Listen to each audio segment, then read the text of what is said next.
Now, you may recall in the welcome workshop, I talked about a story of a client of mine. And you may recall I talked about how this individual had his own level of perception about where he was at. But when he took the time to reach out to his manager in the business and also his team members, he discovered from his manager that he was sitting at around the line on the talent ladder and even below in that low performer level.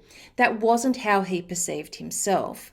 But what he wasn't doing was he wasn't building his brand in the business. He wasn't building his visibility. He wasn't communicating his strategy, his plan. He wasn't communicating achievement in the business. He is a really humble guy.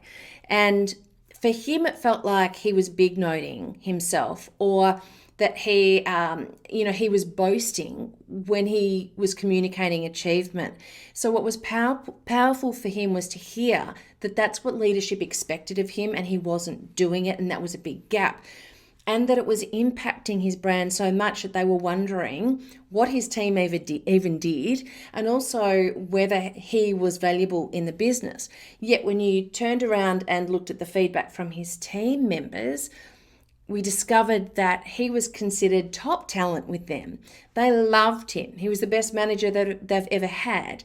And this has been a really powerful exercise for him to see how he's viewed in the business, and that he could address those gaps to very quickly transform the way that he was perceived in the business. So you could argue that his team was still achieving, but unless the people in the broader business understand the value that this team is bringing, they can't appreciate that the achievements are being made. And they need to understand that. They need to understand the achievements are being made, because they need to communicate that up as well, and across the business as well. And so it's important to think about, how is the lack of feedback holding you back in